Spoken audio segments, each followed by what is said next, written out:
Welcome to the Rising Entrepreneurs Podcast, where we feature top founders and entrepreneurs and their journey. Now, let's get started with the show.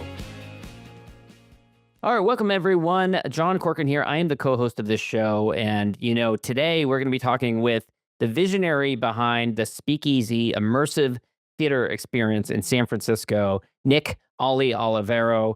And if you listen every week, we have interesting and smart CEOs, founders, and entrepreneurs from all kinds of companies. We've had Netflix, we've had Grubhub, Redfin, lots of great episodes that I've done before. And I love being able to talk to smart entrepreneurs. And of course, this episode brought to you by EO San Francisco, which is the Bay Area chapter for Entrepreneurs Organization, which is a global peer-to-peer network of about 18,000 influential business owners across 200 chapters, 61 countries. And the Bay Area chapter has about 110 members in industries ranging from marketing to agriculture to tech, professional services. And if you are the founder, co-founder, owner, or controlling shareholder of a company generating over $1 million a year in revenue, and you want to connect with other like-minded entrepreneurs, check us out. You can go to eonetwork.org to learn /San Francisco to learn more about us. And I am the co-founder. I'm a member of EO San Francisco and the co-founder of Rise 25, where we help businesses to give to and connect with their dream relationships and partnerships. We do that by running your podcast. We are the easy button for a company to launch and run a podcast, and you can learn about what we do at rise25.com.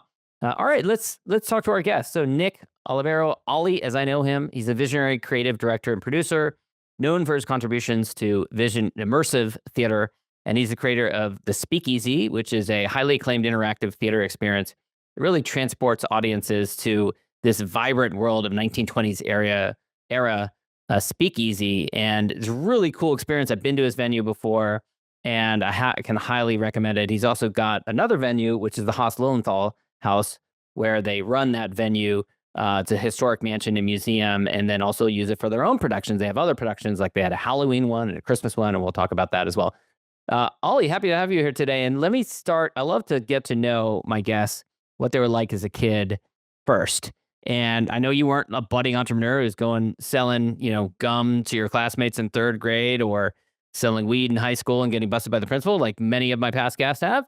But you rather were a theater kid, which eventually, ended up leading you to the world of entrepreneurship. But tell me a little bit about what you were like as a kid. You were out there like putting on performances with your friends, rallying a bunch of friends. I was a bit of a theater nerd.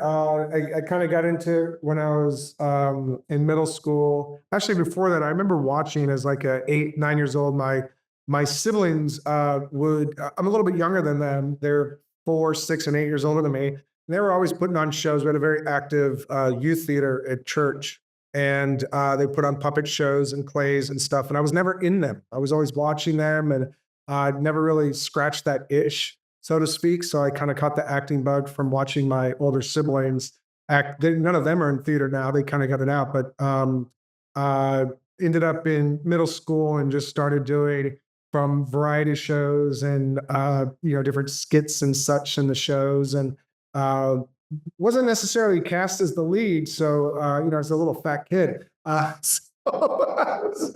I was the funny fat kid, and There's always a role for a funny fat kid. Yeah, there's always those work really well when you're older, not when you're doing the ingenue role. They work better in your older years when you start doing sketch comedy, which I did get into after college, and did 5 years with a sketch comedy group called Killing My Lobster, and I was the fat funny guy in that. But in any event, I would help with the sets and doing stuff like that back, the kind of production stuff. And then just kept doing it. Then all through high school would start directing productions, one-act plays. We did a murder mystery and ended up just going to college for it.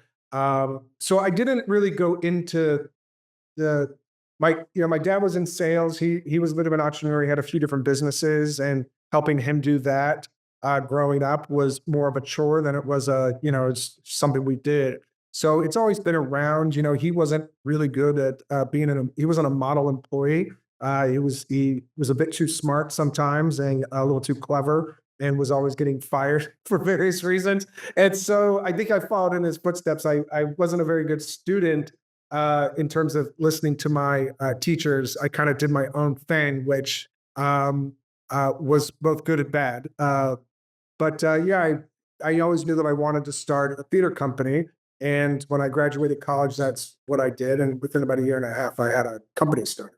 And what drew and draws you to this day to the experience of theater? Is it the excitement? Is it the, entertaining a crowd? Is it bringing people together and the connectedness that you have? What drew you All of personally that, to? it's, I've had so many weird, interesting conversations over the years with people who are, legit A-star celebrities, from Neil Patrick Harris to, the drummer from No Doubt, who have this weird kind of, I don't want to say envy because they have great lives, but just having my own company, being able to do my own shows, thinking that that's some sort of freedom that you don't necessarily get when you have a certain kind of publicist that has to maintain a persona. And even, company people who make more money than me who are like, wow, this is so cool what you do. I have something to talk about because you can actually experience my product. Yeah. And I didn't used to talk about it as a product. I'd say show, my play or whatever. Now I take a little bit more product approach. And but I think at the beginning it was really just about trying to create experiences for people and affect change. I mean, really as idealistic 20-year-olds you can get. I want to change your mind, your heart, your soul. And Yeah. sometimes that's through comedy, a lot of times that's drama and thinking. My shows used to be much more esoteric and in nature or more dramatic. And they've over the years, also as I've chilled out, have become a little bit more about just having a great night out, Yeah. being able to forget about your troubles and forget about those kind of. So important. So important these days. What drew you specifically then to the immersive theater? Because we're not just talking about normal theater. You have a different spin on things. Yeah, I started doing this. It's a bit of a buzzword now, but it wasn't when I started doing this. I've been doing it for 25 years or so, and it was a very emerging field. So I was a little unlucky that because I've been from the beginning, and it was happening in London and New York. I wasn't the only one doing it, but it was kind of a collective. I always say it's like the building of the pyramids. Why are there pyramids and all these different? It's like in the ether. So immersive theater is very much in the ether, and I was doing it in San Francisco very much by myself, and able to kind of earn a niche in there that other people now they're kind of breaking in, but I have a big track record for it. I used to be a writer's theater and work on new plays, and no one would come and see them. And San Francisco is known for its new plays. Sam Shepard wrote all of his work here in the '70s, and I wanted to become a director's theater and reimagine classics. And I had shows shut down because I was violating copyright infringement, stuff like that. So then I kind of moved into this. I always had kind of interactivity and site specific in some of my work. A lot of it was out of necessity because we didn't have a place to perform. So you create a place to perform. And that just slowly over time evolved. I had a very influential conversation with Tony Bicconi, who's the artistic director of Berkeley Repertory Theater. He did Angels in America, which is a very, very famous two-part play and then movie, and basically discovered that among other great productions. Launched American Idiot, which was, went on Broadway, Green Day's American Idiot show. And he basically said to me, he was like, there's no way you're going to build a regional theater the way I did in the 80s. You're going to have to figure something else out. And that was 2008. And it really clicked with me that I had to be, in order to build a company, I was just struggling as most artists do. And, doing shows for free and one person would show up. As I hit my 30s, was approaching my 30s, I knew that it was not sustainable. And most people quit doing theater around that time because it's not sustainable. And I started moving towards how do I keep this going? And I found this thing and I started looking for shows that would be more commercial in nature as opposed to just artistic, and started trying to find the sweet spot between my art. I tell my team now, like, let's not worry about the art. Like I can do the art part with my eyes closed. I need to find somebody that's going to sell tickets. Stay and keep the lights on, basically, because it's all. And so, how did you settle on this idea of the Speakeasy? And I know that it was part of it was you found this venue. Which came first, the idea or the venue? We built the venue. So you had the idea, and you I had an searched. idea in 2006, and then I did I did a production of Little Shop of Horrors, which became a little infamous because it got shut down for all of the changes I made. And the president of the rights company came out and saw it, and it became a national article about copy leftist. And I'm a copy leftist. I just don't believe in that kind of, I don't think Mickey Mouse needs to hold a copyright for 1,000 years. He's not going. So I have a very radical view on that. I still do. And I let people use my work anytime they want, because it's not what the words, it's the word, it's what Experience of it, right? Yeah, you still got to go create the thing. Yeah. And I had this idea for this show. It just kind of came out of nowhere. A lot of times my ideas for shows come out of just sitting on the beach, not in the shower. It doesn't matter. But I decided to do this because I was like, I need to do something that there's no copyright for. And I was like, oh, when was copyright invented? It was 1923. So that's when I set my show. Yeah. So 1920s. And it became 10 years of my life was doing this show. So it was kind of. Can you mention that you wanted something that would sell tickets? Did you have a hunch that people would be interested in this kind of idea? It seemed right, but I think everything I do is going to sell it. I'm proven wrong most of the time. Yeah. But we really went all in, and I had a space. We converted it. We did it. Talk about this space too. Yeah. Like with this space that you found, what it was before and how you converted it. So the proof of concept was in the Tenderloin, and it used to be office space and studio space. We did the show there, 5 months, sold it out, and then we went on the hunt for a permanent venue because we knew we had something, and we were a little naive to think that it was just going to be, millions of dollars. So we went and found this venue in North Beach. It was a single screen movie theater, and connected. And it's like subterranean or something, isn't it? It was an old single screen movie theater that had been 13 years, but it had been for 13 years. Wow. Yeah, the columns were far enough apart where I needed space. Yeah. And it's hard to find space in San Francisco that's prone for earthquakes, just columns every 16 feet. So it ticked off a lot of the boxes, not all of them. And the developers were just key to making it happen. They got it. We got a loan from the bank, which is unheard of. We had no collateral or anything. And we did a $2.5 million build out for this venue and another $1 million raise for the show. So it was a huge production and a huge. And so you raised $1 million. And that was we raised $1.5 million and took out a loan for $1 million. And what was that like? Was that from family and friends? Were you just scraping to get $1 from whoever you could? There was a lot of audience. There was people who had either seen previous shows or just liked the idea. We launched it like we would kind of like a Kickstarter from the 50s. I would get up there and on stage, I'd invite them to the raw space, on stage, and just pitch. Then talk about what I was going to build, and I, had the fever of a madman. My eyes were burning red with passion, and he bought it hook, line, and sinker. Yeah, that's so cool. And so you spent $2.5 million building out this space. So describe it to everyone, like how you transformed this space and what it looks like now. Well, it used to have like a movie theater, a gentle slope that went down. So we had to level it out. So we created 2 levels, put a little small stair steps, not a staircase, but a few steps and a ramp down one side for ADA. And we leveled it out with concrete, rebar, foam, all of that. And we built a cabaret space, which is pretty big. A casino, because part of the show is gambling, even though it's for entertainment purposes, and a couple of different bars. And it's a little less than 10,000 square feet. And the audience could go wherever they wanted. It was a choose your own adventure. We ended up running the show for 3 years. And I have to mention there's a secret entrance, but I don't want to give it away to people. Secret entrances, one through a clock, another one through a laundromat. We would bring audiences down to the alley. We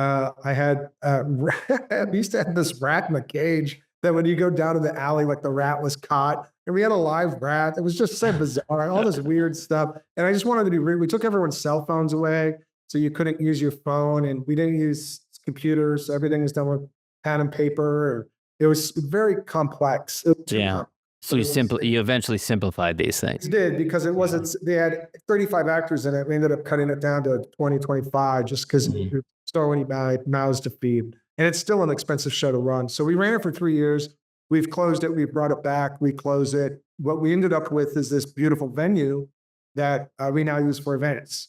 And we do weddings and holiday parties, corporate events, kickoffs, sales kickoffs, which is a much more sustainable business model. That, I always tell people when we do an event, we know how many people are going to come, so I know how much money I'm going to make, and I know who down there.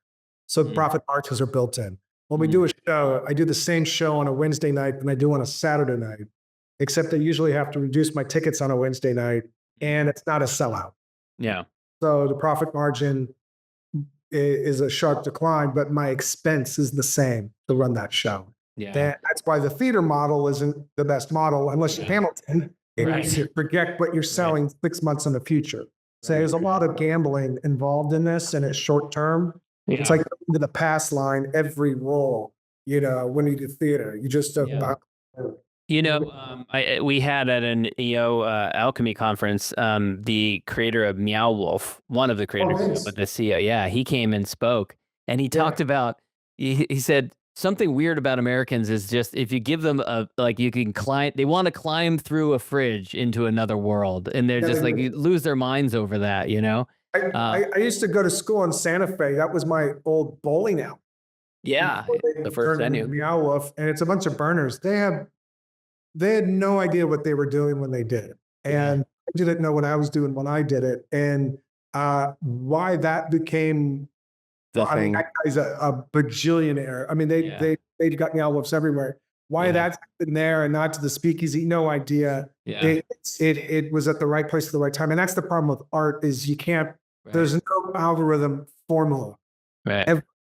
And there are companies out there who are trying to do it that you will not be able to, AI will never be able to anticipate what we feel. Well, that's an interesting thing because there's so many companies that are afraid of AI now and how it'll be a threat to their business. But for your business, which revolves around an experience and you get drinks and you're around other people, whether it's a corporate event or a theater event, and there's, performers that are there. Yeah, I don't really see AI being a threat to your business. Do you? Are you kidding? It's a tool. I love it. It writes scripts for me now. But I meant like it replacing your business, or like a threat to your business. Who was it? What's his name? The guy who wrote Taxi Driver. What's that guy's name? So he was just on there saying that AI is a better filmmaker than some of these artists, and it got a lot of flack. I don't agree with that. It's hard. I don't know. They can come up with ideas, but it's. But you still got to hire the actors, the performers. It's the experience of it, right? You can't outsource that. I mean, especially in mine, we had a physical space too. It's brick and mortar. People are like, "Oh, you can expand." It's expansion for me is brick and mortar. It's a challenge to expand, and there's always an upfront cost to expand to another venue. We hope to have 3 venues in San Francisco, and then maybe move, have venues in Austin, Chicago, and so on and so forth. But that requires boots on the ground. It's very different than a digital, a podcast or whatever it may be. There's a digital footprint. So now that'll always be the case. You and I had a conversation about your COVID experience, like so many businesses, but especially yours, you were shut down by COVID. Take me back to March of 2020 and what that was like for you when that happened. Yeah, post-traumatic stress. Yeah. Sorry. Trigger warning. Trigger warning, guys. We lost everything. We lost, I had a healthy bank account, and then I was bankrupt. And I laid everybody off, including myself, and I was on unemployment for the first time in my life. Wow. And American Express, we couldn't pay our credit card bills, so they decided to sue me by June of 2020. And I just resolved that last week. Was finally resolved after years and years of just dealing with it. And it had some benefits because I finally stopped working. There was no work to be done. So I went to Dolores Park and hung out and saw the sun for the first time in my life and realized there's a different way to work or a different way to live. I still work, a different way to live. And so when we came back, it was we didn't get any federal support. We were supposed to. but the IRS had to process the tax returns, and the SBA couldn't confirm our revenue. And so they did give us the SBOG, which is Shuttered Venue Operating Grant. So we got zero. We were supposed to get 1.2 million. We got zero. Wow. And I still had to pay my rent for 2 years of not operating. So I had a huge rent liability, and I had to work it out with the landlord, who was incredibly supportive. I mean, I mentioned him earlier. He was he got us on loan. I mean, the guy has been nothing. He's a saint. Wow. And so we worked that out, and we had there's a guy, Kevin Blake, who had a magic show that we were running before it closed, before the venue closed for COVID, and he was doing virtual Zooms. And I told him that if he wanted to use the theater, he could, free of charge, instead of working in his closet in his apartment. He became so popular, he ended up, he made so much money during COVID. I wasn't even paying attention because I should have charged him rent. But he was doing Zoom presentations, but on your stage. He was doing $2,000 a pop, and he would do 2 or 3 in a day. And you weren't charging him? No, because I didn't know that he did 100 in a year. I mean, the guy made sitting on my stage, he made $250,000. Wow. And meanwhile, I'm on unemployment.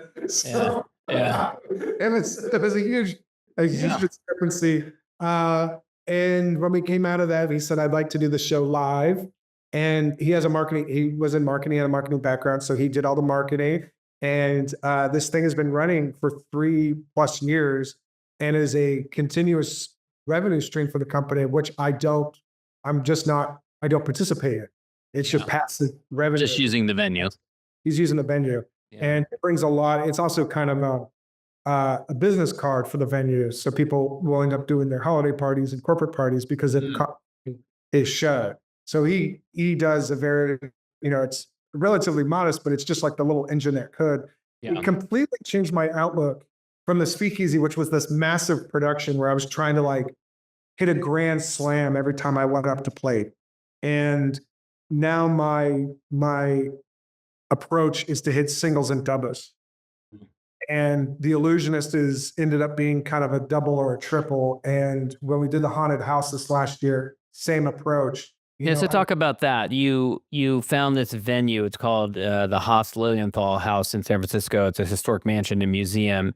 And you partnered with them, and then you did this horror Halloween experience. Talk about that. Yeah, well, they found me. It was the executive director of this. It's a nonprofit, the San Francisco Heritage, and they're preservationists. And they have this venue. They wanted to do a haunted house and replace the person that had done it before.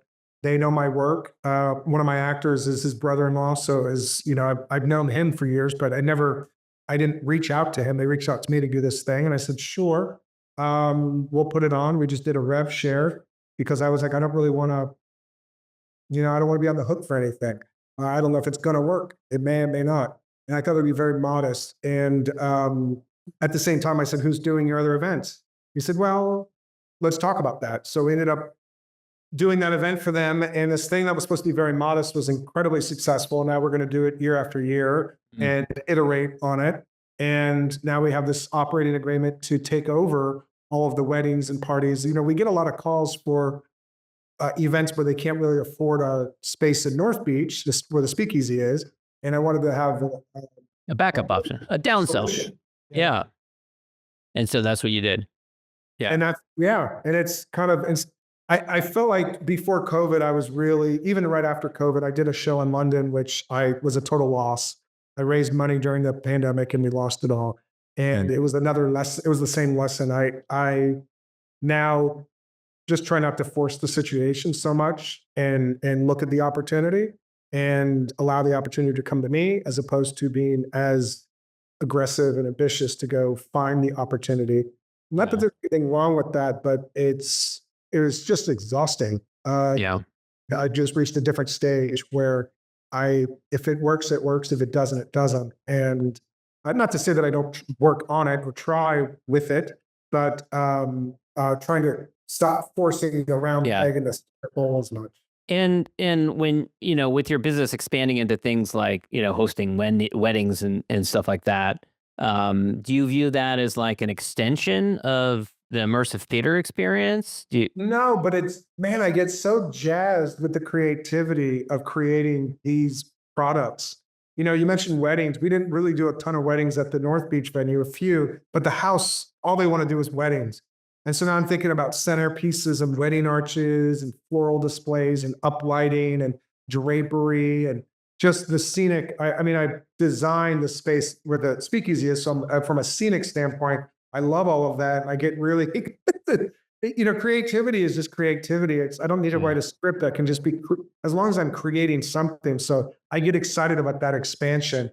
And we do think about how to bring our theatrical spin. I don't necessarily say immersive, but I'll talk about the theatrical spin of what we do and how we do as a production company. We'll take their event and not just be the venue for them, but handle their catering and their bar program and create not just a boring DJ, but having, Victorian characters like railroad tycoons and women in thick petticoats and gold miners and that sort of thing. Because it's a 1800s house. Yeah. And I go, is this something you're interested in? Or Rome parlor magic and Texas Hold'em tournaments and tea time and scotch tastings and all of these other things that we don't do at the venue that are a little adjacent. I know that we can do them. It's just a spin on things.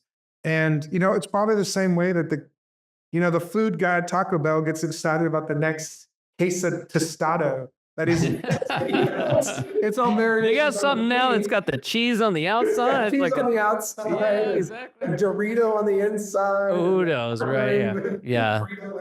There's a hilarious Saturday Night Live. You can Google it, like Taco Town. Yeah, and it just gets bigger and bigger and bigger, and they just fold more different types of food. It's crazy.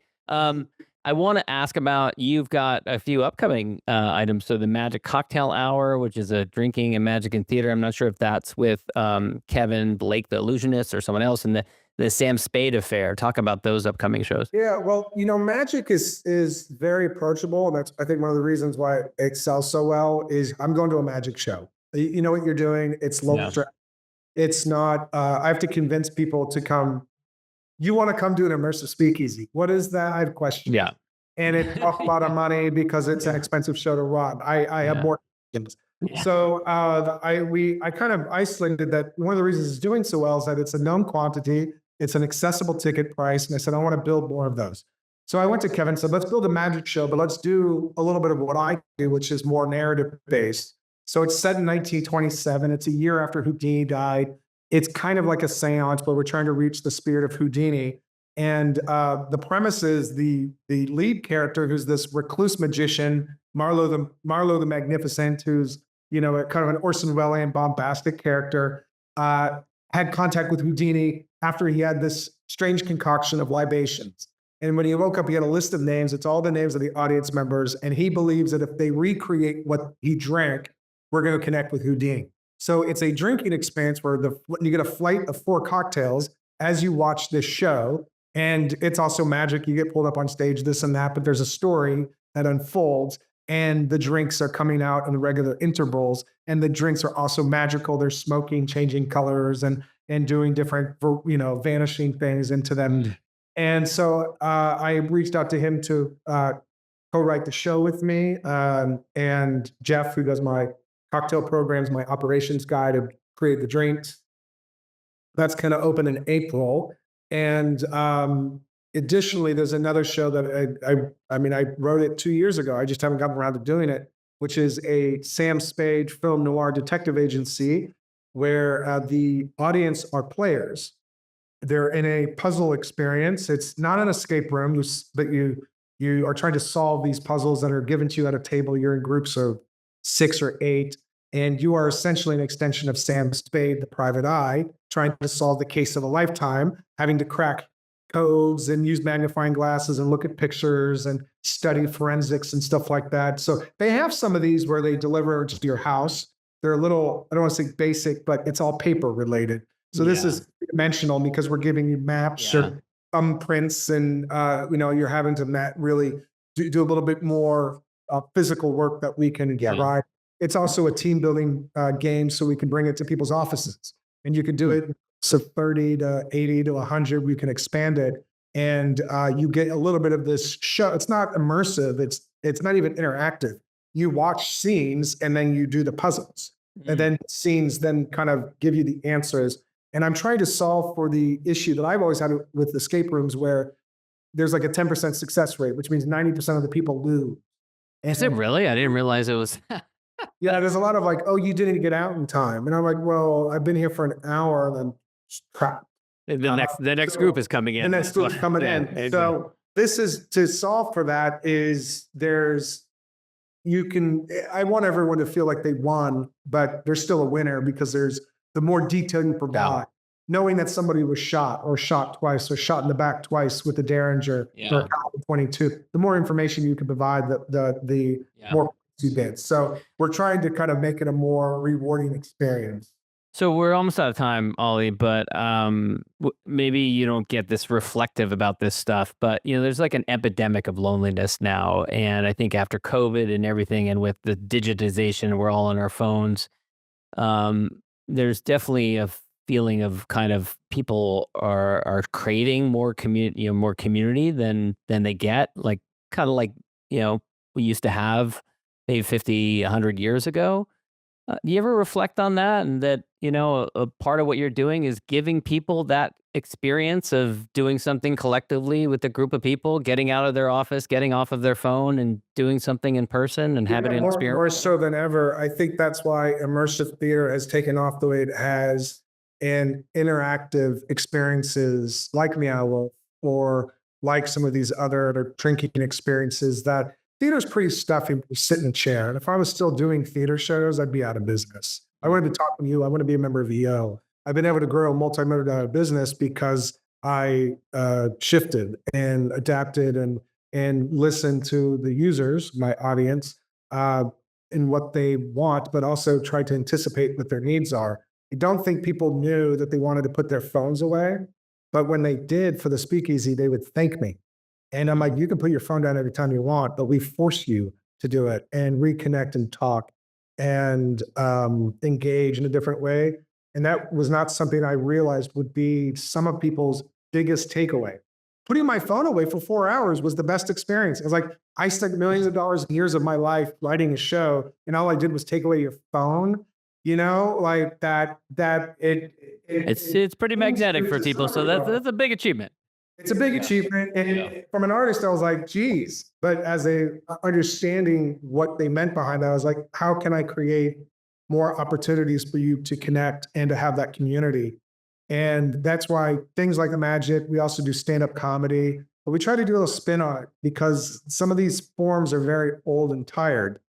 So we try to create, whether it's food, dining experiences or drinking experiences, to create a great night out, as opposed to a great show. It's not just a show. It's your night out. Yeah. And honestly, you don't want to be here for 4 hours. You probably just want to do an hour and a half and then go to dinner.